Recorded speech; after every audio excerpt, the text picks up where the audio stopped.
Hello and welcome to today's episode of the Work at Home Rockstar Podcast. Today, I am talking to a guy who's got a whole bunch of businesses. And what he does is he helps people to get clarity on what they're doing in their life and take action when they're ready to do so. He does a whole bunch of other things too, so we'll get into that for sure. But I'm talking to G. Scott Graham. Hey, Scott, are you ready to rock? I am ready to rock. Awesome. We always start off on a good note here. So tell me a story of success that we can be inspired by. I think the biggest story for success to inspire yourself, for that inspires me, is that I have been doing this. I have been working at home doing my own gig since 2006. Not filling in with something else, not going to work at the mobile station down the road and checking out, not doing this as a hobby business. I am either gonna be successful or I'm not gonna be successful. And the business has gone like this over that time. Nice. I started in 2008. Same things. Yeah. You It's a got two nice years on feeling, me. isn't it? It really is a nice feeling because so many people, like I started off as a coach, and so many people start their businesses, and then when you dig a little deeper, they're really like hobby businesses. Mm, Right? They do this and then they have their real job. So they're yeah. not really invested in, this piece. Yeah. Yeah. Yeah. You know what? There's nothing wrong with, moonlighting and, building something on the side as you're ready to jump out. But man, there is definitely something to be said for just not having anything else going on and just trying Yeah, to there's build your no business, right? parachute. There's Yeah. no parachute at Yeah. all. Right on. So now I mean, because there is, there's a fair bit of this going on, I think, right? In just about any business. And I'm wondering, because I think that's probably the reason why people just don't do it, right? They're scared about this one, right? Right. And I'm wondering, can you share one of those bad notes, something that just, was just terrible, but I mean, you're still here, right?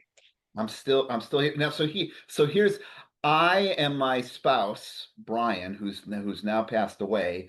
After I started my business, he started his own business and it was a restaurant. Hmm. And here is the truth.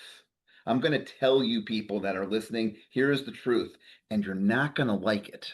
The Uh-oh. truth is, your job that you have is in jeopardy all the time. You just don't know it. Yeah. You just think everything's great, but you don't know what's going on behind the scenes on what's happening with the business's cash flow, this or that. You could literally come in tomorrow and you could be axed Yeah. and out of a job. The truth is, I, as an entrepreneur, know what's going on behind the scenes. I'm working at home and I can see, holy shit, am I gonna have enough money to make the mortgage payment next month? Oh my God. I know before the shit hits the fan. Yeah. You who are working for the man and think everything is great, the shit's going to hit the fan for you too. You just don't know it. Yeah. You just don't know it. No, I Yeah. agree. Like I used to work in high tech, and when I was working in that cubicle job, the timing of it was just awkward because I started in 2000, the bubble bursted in 2000, so I went through 8 years of layoffs, layoffs, layoffs, layoffs. So for me, that thing that you just said, that was always on my mind. I was like, I'd get a paycheck for 2 weeks, and I'd be like, okay, I'm good for 2 weeks, and then Right. and then another one, I just keep on getting this. So that I had that constant that like fear of like, okay, I could walk in tomorrow and they could be like, okay, well, you got your last paycheck. We're gonna maybe pay you a severance, maybe, unless they declare bankruptcy, and then you're really, really messed, right? Right. Right. Right. But I was just talking to a friend of mine who's still in corporate right now, and he's one of the managers at his company. It's a big, big company. And he literally said that. He's like, if my employees knew what I know, like every time they go into a meeting, it's like, oh, this is going on. We might have to let some people go. And he has to make these really tough decisions. And meanwhile, everybody else is just blissfully going along with their life, thinking that they have a stable job, right? Right. Right. People Until they just, don't. it's like, until they don't, right? That's their rock. I have a Hmm. friend who worked for Amazon, and in July he was replaced by AI. Yep. Right? boom, Yep. came in like 20 people in one day were all let go. And Yep. then like last month, he said another like slew of people were all just let go. He's like, I don't know y- what I'm going to do. I'm like, this is your opportunity. This Yep. seize this piece. They gave him a nice severance package. I'm like, you got to develop something. Just don't be afraid. Don't be worried. Take action so that you can this is not you got 20 minutes to I mean 20 I mean 6 months. They gave him a 6 month severance package to recreate yourself. Yep. Do it. Yep. Do it. Do it. Do Well, it. and I think the good news is that like I mean, hey, we were what late 2000s when when we decided to do this, and the world is very, very different right now than it was then. I mean, even with AI, I mean, one of those things that we have to think about is that, okay, fine, jobs are being replaced by AI because the business owner is realizing that they can get a lot more done by using AI than they can with these people. So doesn't that mean that us as, solopreneurs or small businesses, can't we do the same thing? Can't we hire AI to do some of the parts of our business that maybe we don't know how to do? Oh yeah, absolutely. And every time there's an iteration like this, Tim, there's another opportunity. You just have to figure out what that opportunity is. Yeah. Right? Yeah. So if you were a copy editor and now you've been replaced by AI, well, I can tell you that AI is a shitty copy editor. That Yeah. there needs to be some sort of intermediary area there or some sort of manage the AI person. We never had a position called manage the AI. Now there's an opportunity for somebody to move in to manage the AI or interface with the AI along all of these pieces. Yeah. Right? Well, so someone, I was just having this conversation. I have this conversation a lot because I'm in tech. And so when it comes to AI, people are constantly like freaking out and scared about what AI is going to do and how it's going to replace all these jobs. And hey, totally agree, going to replace a lot of jobs. However, it's also going to create a whole bunch of jobs because as you said, like AI, like in my knowledge of what AI is, it's just code. It's just code. It's not a person. And it can take direction. And if you've ever used AI, you know that it needs very clear direction. Otherwise, it's not going to do what you want it to do. Absolutely. Who's going to give it direction, Right. right? Right. You need people to be these AI architects, the AI directors, and you can't just like I think people just don't understand that you're not just gonna like open up ChatGPT and say, do all my marketing for me, and it's gonna do it. Yeah, it's It not it going to doesn't. happen. It's not No, going to happen. you need a person to do that. And Right. so Right. these people that are losing their jobs, it's because there is somebody that is a director of AI above them that is now directing the AI to do the things that you were doing when you just lost your job. Now the question is, can you do that and be that director Yep. for a new company? Right. That's And chances are exactly you it. can, right? Yes. As a side piece, and this is where I see another whole, this is going to open up like AI therapists. Hmm. Right? I'm just gonna use AI therapists in a general kind of way. And just gonna say AI does therapy and AI is a therapist. And I know that there's all this shit going on about it right now, but let's just, for the sake of matter, do this. A client of mine told me about an app called Rosebud, and it's a journaling app that has an AI therapist kind of built in. And Okay. you go in the back end of it and you program it on what kind of therapist you want. Not Yep. nice or quiet. You can go in and say, you know what? I'm in recovery from drugs and alcohol. And I need my AI therapist to focus on the 12 steps and help me integrate AA philosophy Yeah. into my life. And you're going to get an AI therapist like that. Everybody's convinced. I'm actually working on a book now just for this. Hopefully, it'll come out in January, which is when this podcast is going to come Yep. out. So maybe Hmm. this is your reading thing for the new year if I keep my act together and get it published. But what I think is going to happen is that what we're going to see is AI therapists that emerge. So instead of Yeah. you going to therapy each week, you'll go to at some point in the future a therapist who has 80 people on their caseload instead of 40 people on their caseload. And they're working collaboratively with AI to make sure that you're getting the experience you need to get in between sessions, Mm, monitoring what's going on, making sure you're not going to kill yourself, blah, blah, blah, blah, blah, blah, blah, blah, blah. That's a really cool opportunity for therapists, yeah, right? it is. It Right. But is. now it's like AI is going to replace therapy. It's bad. It's bad. It's silly.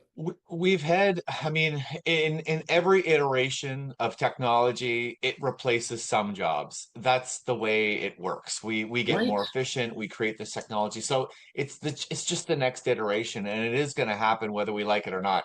Now, Yeah. I think what happens though is that people are creatures of habits. People tend to not they tend to stay a little bit too long, right? In something that's obviously disappearing.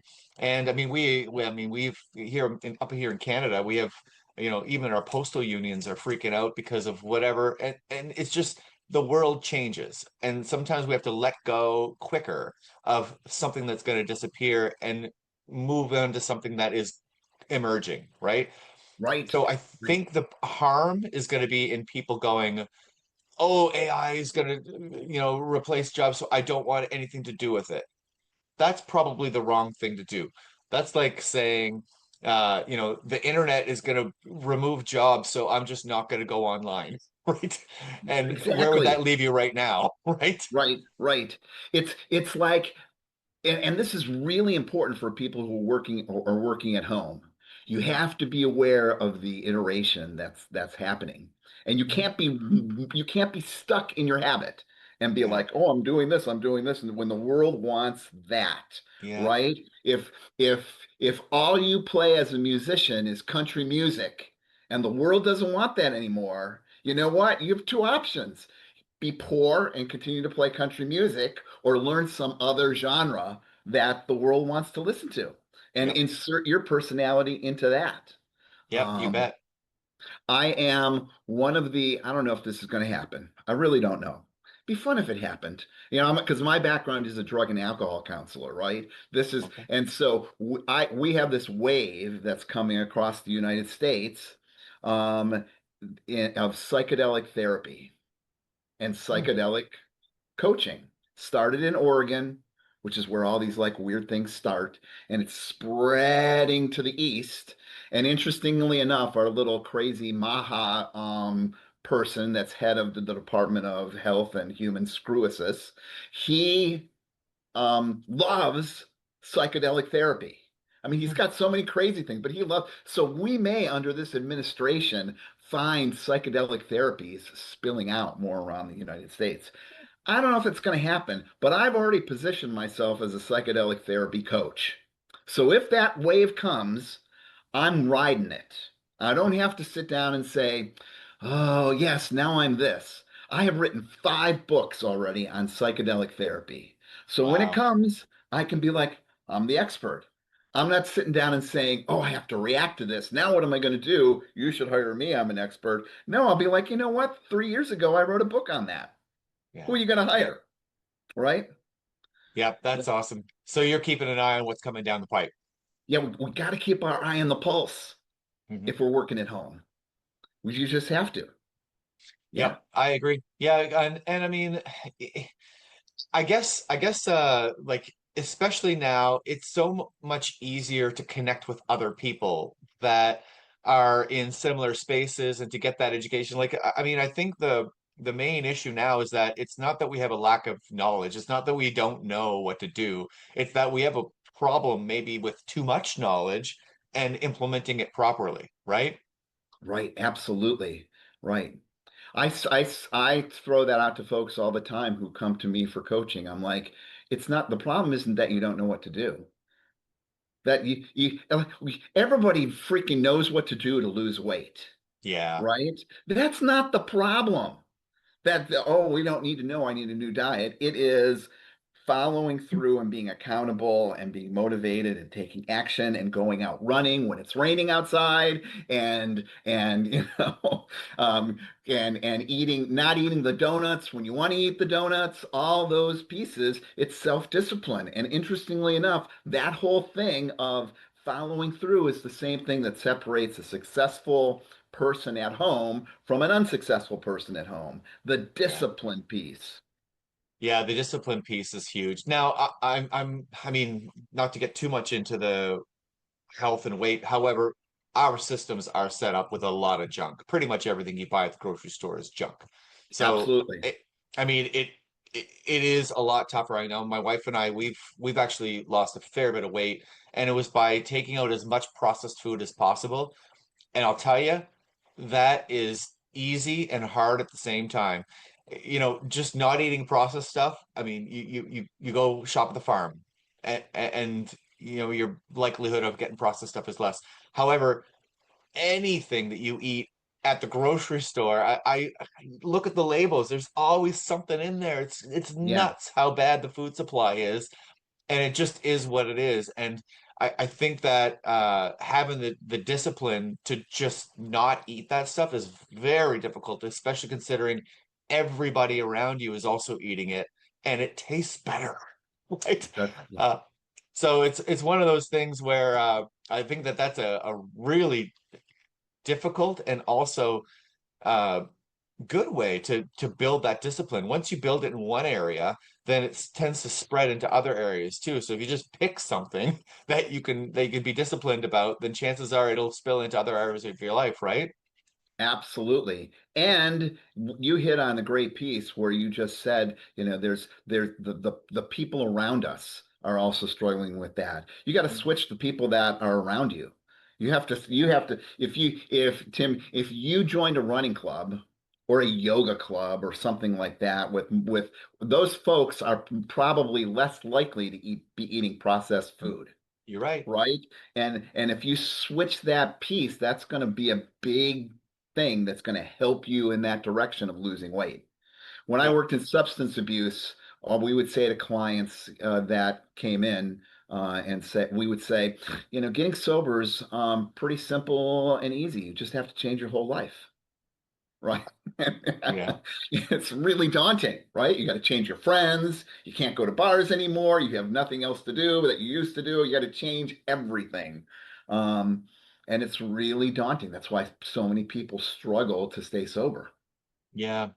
Well, I mean, and that's just it. Like what is it? You're the average of the five people you spend the most time with. Is that how the adage goes? That's how the And, adage goes. and Yeah. so, I mean, like if you're looking for any type of success and you're not getting it right now, then chances are it is because of those five people. Like, not it's not their fault. It's that you haven't It's put your yourself around environment. the people that are pulling you up, right? Yeah. Yeah. Yeah. There's another adage that goes with that. And it says, if you want to know what your life looks like 5 years from now, look at the people that you're hanging out with today. Yeah. Yep. Yep. Right. Now, so something that because I've sort of been dealing with that five people thing for quite a while now, and people are like, yeah, but I can't just cut my friends out. Like, what do I do? And I don't think anybody suggests that you give them a call and say, listen, I can't hang out with you anymore. I think it's a matter of like finding people that you look up to or that have the life that you're looking to have, and just spending more time with them. And I've found in my life that when I do that and I find these people that are, where I want to be, then the people that were in my life before will fall into two categories. They will either just fall off because they just don't want to do the things that you're doing now with those people. They just sort of go, "Oh, I don't feel like doing that." Or they come with you. So some of them will. Some of them will be like, "Hey, that sounds like fun. I'd like to go to this business summit or whatever it is that you're going to, to improve your life." Well, that's cool. Now you're not saying to them, I can't hang out with you anymore. You're just saying, I'm going to go hang out over here. Come with me if you'd like, right?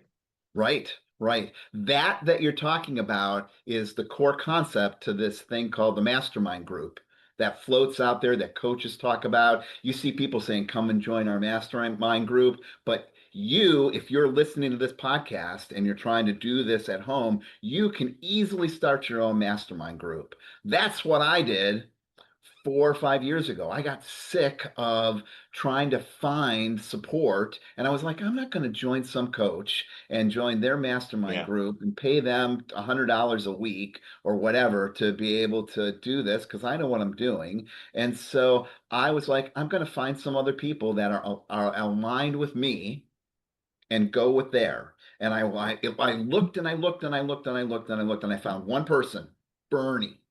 Um, and um, and Bernie wanted to, it was like, I'm looking for somebody to work through. There was a book called uh, Get Hired Now. Not Get Hired Now. Yeah, no, it's Get Hired Now. It's a step thing for people who are working at home on what you can do to network to kind of grow your own business. Great book, by the way. Great book. And and he's like, well, I really want to work on this book. And I'm like, okay. I didn't care what we worked on. We could have worked on Dr. Seuss for a book, and as a backup bone. And we did this, and it was just the two of us for like the first couple months. And then he found another person, and then I found another person, and then those two people found another person, and some people came and checked it out. We meet every Monday at 1 o'clock for an hour. And then he left. He's not even involved in this group anymore. I'm still involved. I left. I came back. This group that we started has continued on. There's people in it that are all over the country. Somebody in Wisconsin, somebody in New Jersey, and they're all brought in by invitations of people in the group. Right now, we're using kind of a book called The 12-Week Year. And we set goals for those three pieces, but it's kind of shifted in the last 6 months. But the consistent thing is that we are together every week and we are all working at home or working on our own businesses or trying to start something. And so we're talking the same language and we can hold each other accountable. We can cheer each other on. We can commiserate when there's difficulties. It's awesome. That's awesome. Well, and that's a thing, right? I mean, one of the things that I do miss about the corporate lifestyle is that water cooler talk, right? Where you actually have coworkers that you can hang out with and talk to. And you don't get that work from home. And this is probably the best way to do that. Oh my But God. not only It is that, so great. Yeah. right. And not only that, but you get to choose the coworkers because that's the thing is that your employer chooses the coworkers who might not be, the five people that you want. But if you're creating your own mastermind, you get to choose who you bring into that group, and you get to choose people that are either already there or shooting towards the same things you are. Yeah. We have a facilitator every week, or somebody's in charge to keep us rolling. And we take turns at doing that. And there's been times when we've been really regimented. I think we're going to have to get really regimented again because we got to the top of the hour this past Monday. There's a new person in the group, and we ran out of time and didn't hear from her. So the person that Uh, was facilitating, was didn't. And I said, I really feel crappy that we, didn't get to the new person in the group on this piece. We stayed over like 5 minutes, but it was just that other people were really chatty. mm, Um, and the group will fix that, right? Because we're talking about it and looking at it. That's going to happen. Um, and uh, and so it's probably the most powerful thing that I have going on for my life and business. that's awesome. So when we talk about I mean, how do you find people in today's noise? I mean, there's so much going on right out there, and especially in social media, the audience is there, but how do you convert that audience into a fan? It is never ending marketing. Mm, Never ending marketing. If there's always, if you're, it's the next thing that you need to do to just grow whatever is going on. And so I'll give you an example. One of those 5 books that I've written on psychedelics, two of them talk about using a meditation technique called Anapana, which is focused on your breath. And there's a couple of like guided meditations on the internet about this. And so in the book, I'm like, gets to the section and I'm like, all right, if you're having trouble practicing this or understanding this, just go to Google and search for Anapana and find a guided meditation and use it. Well, like 6 months ago, I'm like, well, fuck this. This is stupid. I'm sending somebody else away. I already know how to practice Anapana meditation. So I recorded 5 different Anapana meditations, 2 for beginners, 3 for experienced at different lengths, 10, 20, and 30. And now I put those out on the internet. And you think, oh, well, it's like the work of marketing is never over. So now I'm focused on getting those on IMDb. You probably didn't even know that you can get your podcast listed on. Is this podcast on IMDb? I don't know. I've never heard of that. So Let me check. IMDb is like Wikipedia for movies, and Ah, it's now owned by that trusted company that we all love, Amazon, who's buying everything in the world. And it wasn't an originally, it was a separate thing, but now it's owned by Amazon. And that is a piece that Google looks at. Like if you are on Google and yeah. you're searching for something and Google thinks that you're important, it will create a thing called a knowledge graph or a knowledge panel for you. Like if you Google, I don't know, President Trump. I'm not taking political sides here. I'm just picking something. Yep. And you Google President Trump, you're going to get search results for him. But above all that stuff, or off to the side, you're going to get key data from Google that talks about when he was born, where he went to school, when he was supposedly shot, and all that other stuff.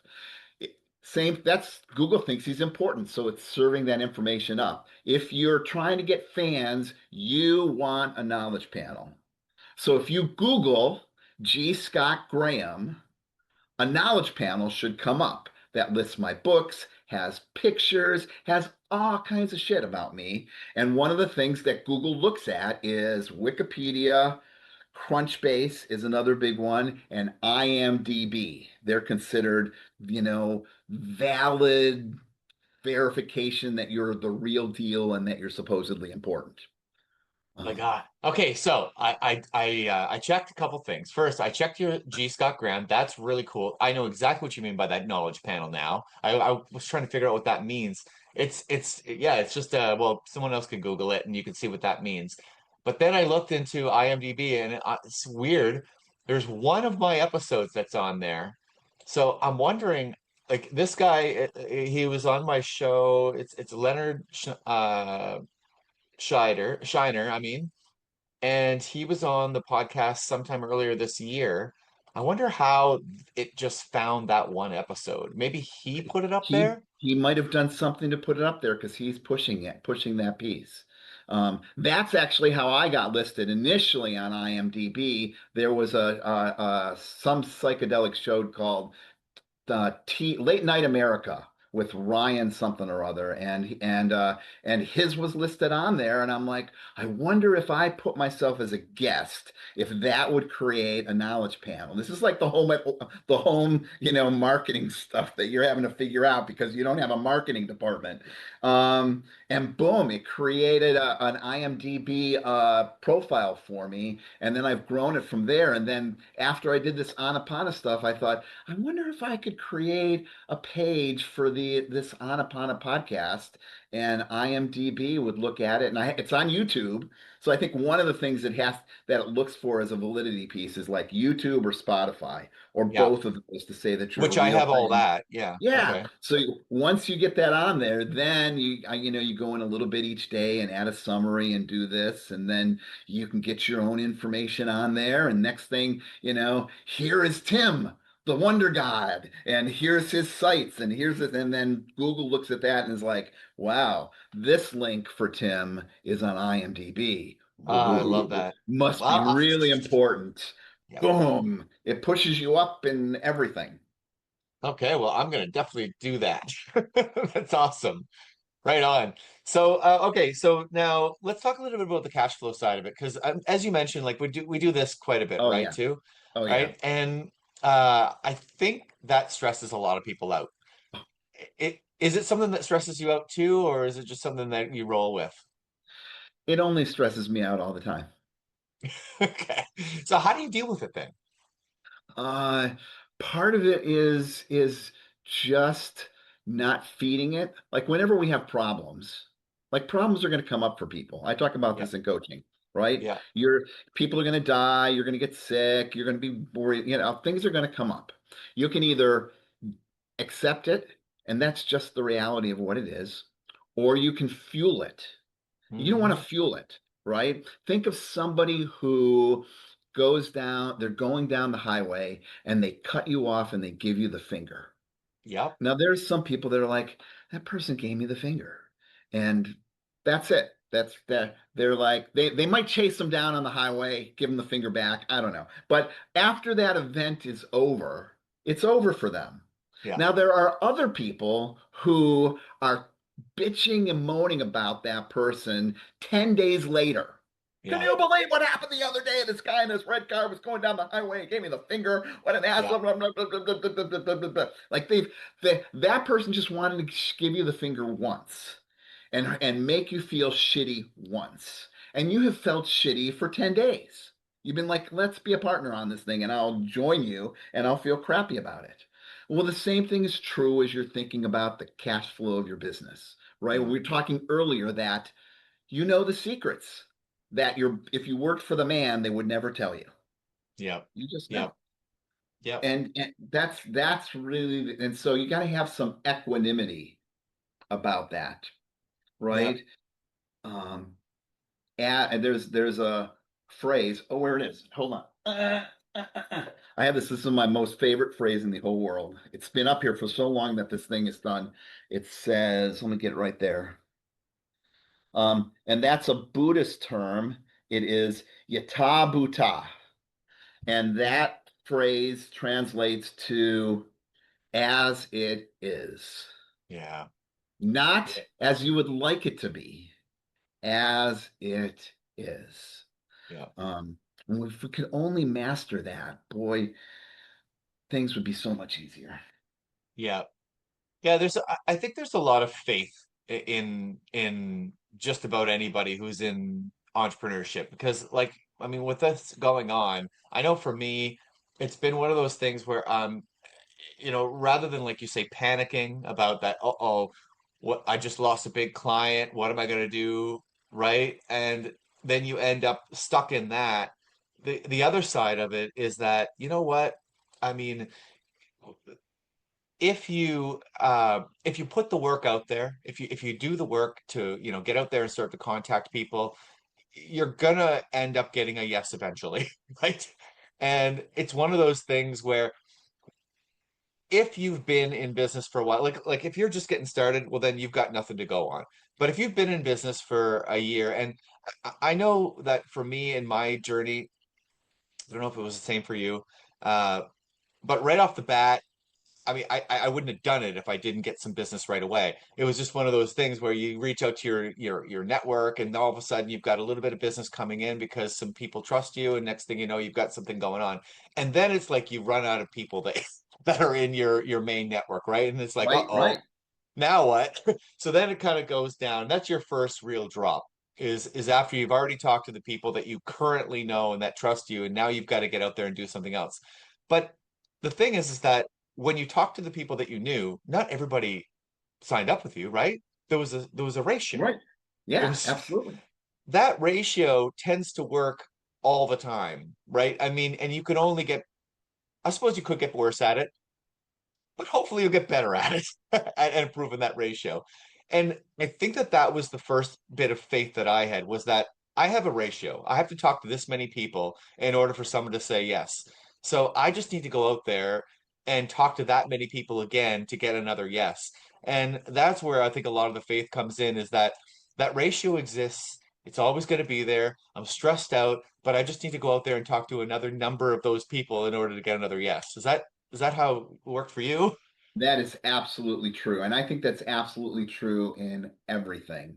I was a couple of years ago. So a sidebar for this whole piece that's going on in my life, and is that when my husband Brian decided he wanted to start a restaurant, I took all of my money, everything. We couldn't get any money for him to start the restaurant. Um, and I talked to my brother, and he wasn't interested. Nobody was interested in giving money to start up the restaurant, and he was really down on himself. And I really thought about this, and I'm like, I came home and I'm like, you can have all my money, everything. I cashed in my retirement fund, everything I cashed in and gave it all to him. And he said, he was like blown away. He's like, why are you doing this? And I said, we've been together for 20 years. I would rather, I would rather um, have you follow your dream and fail and end up living in a box down by the river than deny you and feel safe. And then you've never followed your dream. And it was a bumpy road for many whiles. And then he died. And then his co-owner of the business just screwed me out of the money. So I got no money for retirement, zero. It's all gone. It's all gone. Nothing, not a penny. And so at some point in the last couple of years after Brian died, I got approached by Aflac. They were recruiting, right? And it's an independent contractor piece. And they're like, we'll pay for you to get your insurance license, and this is supplemental benefits. And I thought about this and I'm like, well, I'm already coaching businesses. This would be a nice thing to add on, right? Because Yep. the business supplemental benefits, you guys should provide insurance. I can help you get your shit together, and I can help you get insurance. And so I started doing that. And Aflac's um, motto is, or frame that they train people in, is that you have to get 100 no's to get one yes. Yeah. 100 no's to That's a get lot. one yes. That's a Wow. lot of rejection, Yeah. right? That's Yeah.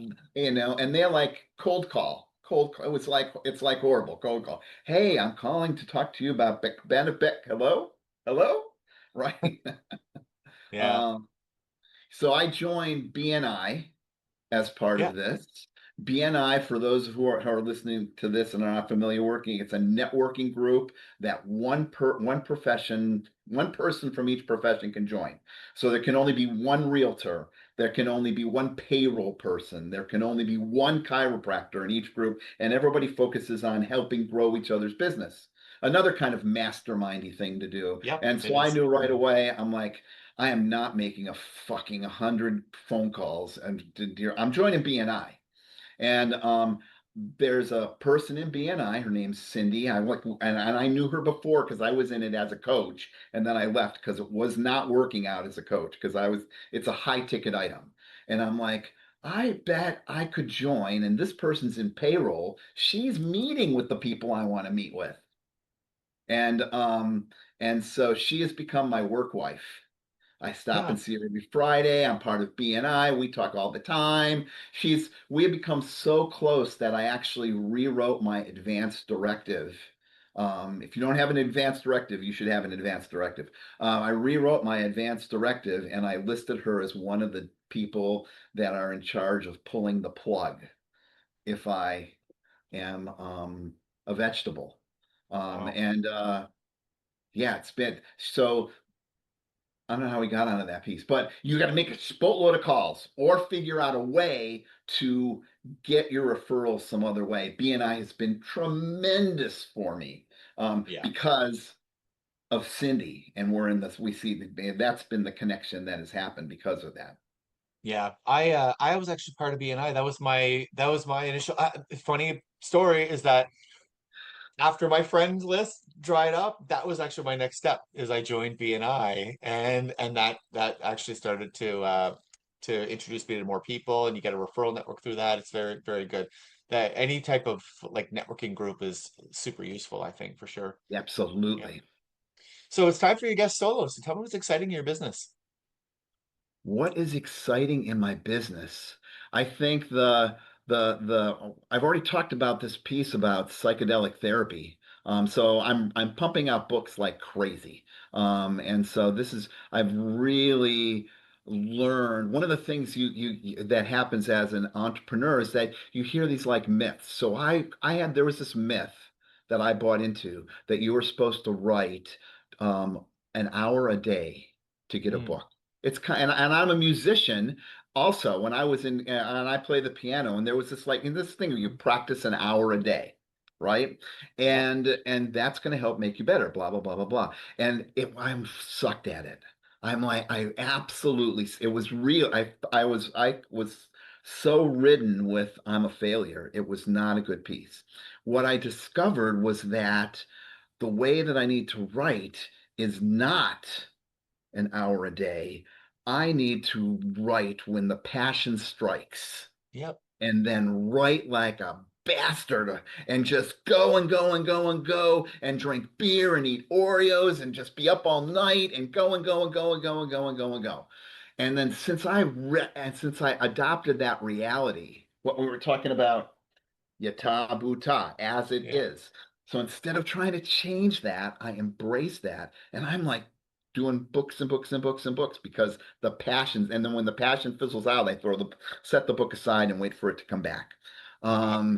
That has been brilliant for me. And so as part of that piece, I've written like these 5 books on psychedelic therapy and psychedelic coaching, and that is what I'm very passionate about because I think that for folks when that happens, I think it's going to happen. It's going to unlock stuff. I just had a person call me because people I can do psychedelic coaching anywhere in the country, right? I don't give people the psychedelics. I coach people before and after. So these Okay. folks went out to Oregon and had their psychedelic experience and came back and they're like, we are struggling with integration. And I'm like, I can help you with integration, which is taking what you learned and turning it into something pragmatic in your life. Wow. Um, and I can help somebody who's thinking about going out to Oregon or Colorado or any of these other places, doing an ayahuasca retreat in Central America. I can help somebody get geared up and prepare for that so they have an even better ayahuasca retreat in the hills of Mexico. Okay. So how do we find out more then? You can Google psychedelicsupportcoach.com. That's where Okay. that's at. Or you can just Google G. Scott Graham and you will go down a rabbit hole of podcasts and videos and books. You'll see, I think I'm working on my 32nd book. Wow. Um, so this that's another income stream. I'm shooting for 100. Um, and I'm going to get there eventually, but that's, little here, little there. Awesome. That's fuel my retirement. So Scott, I got the hardest question for you now. Who's your favorite rock star musician? Taker? Uh, who is my favorite rock star musician? Wow, that is I would say David Byrne. David Byrne. Okay. Yeah. I've never heard of Um, him. yeah. No, I got the name wrong. It's Alzheimer's. Oh my gosh. This is what happens when you get over 60. Just so you're prepared, Tim, as you age. It's not David. Who's the singer? Who's the lead singer of the Talking Heads? Oh, the Talking Heads. Oh, geez, I didn't even know actually. Give Google me one that. second. You I'll better Google not say that. David Byrne after like shaming me, like It and might saying be. I don't know. I don't it's know. that's like the rock star, right? Talking Heads is let's see here. I'm gonna have to ask Alexa or Brian Siri. Eno? No. No. Now you're gonna pull my phone Talking up. Heads singer. Uh-uh. David Byrne? Alexa, is it David Byrne? Yeah. Oh, thank God, I'm not good. I'm not the. I don't have No, you don't have Alzheimer's. Thank Alzheimer's at all. goodness. Wow. Okay. Talking Heads. I never got into the Talking Heads at all. I mean, I know Psycho Killer for sure, but that's the only song I think that I know of them. So why do you like them? Oh, early in my career, I worked for Outward Bound, Yep. and many of the other Outward Bound instructors were listening to the songs of the Talking Heads at Okay. that time. And so I don't think, honestly, I don't think it's that it's them. It's that music is associated with a highly emotionally charged part of my life that I Mm. really connected with deeply. And there's some sort of, ooby wooby sub piece, that subconscious floating thing out there, that when I listen to that song, those songs, I feel really good because, I mean, I'm not actively reminiscing, but that's where it's charged because of Yeah. that. That's what I love so much about, especially cover music as well. Like, I mean, I have not written very much of my own music. I've mostly been doing covers for the last 25 years or so. And what I love so much about it is that you get to connect with other people's memories through playing the songs that they connect with. And so it's like it's a very, very fast way to create rapport and to just create an environment with somebody by working through the things that they remember. Hopefully, they're good memories because, like, I mean, there are times when you'll play a song that will actually give someone a bad memory as well, because Right, it kind of goes hand in hand. Like that music really anchors something with you and emotionally. If there's something going that's bad in your life, that will bring it back. Music will bring it back, right? It's right, right. powerful. I did that with Brian when we had specific vacation places that we went to. Florida, California, New Orleans, and we had playlists because we went to those places multiple times. We had the New Orleans playlist that Hmm. we had. And I've been to New Orleans like 4 or 5 times with him and listen to that playlist. Now when songs come up from that Yeah, playlist, I'm like, I can feel sometimes I'll start crying because the yeah, grief is still there. And I'm wading through it still at 5, 6 years later. And it's a powerful hook that I created. I didn't think this far ahead that this was yeah, going to happen. I'm glad I did it. I'm yeah. so glad I did it. Yeah, that's awesome. Well, thank you so much, Scott, for rocking out with me today. This has been a lot of fun. This has been great. Thanks, Tim. Awesome. And to the listeners, make sure you go to workathomerockstar.com for more information. We'll see you next time on the Work at Home Rockstar podcast.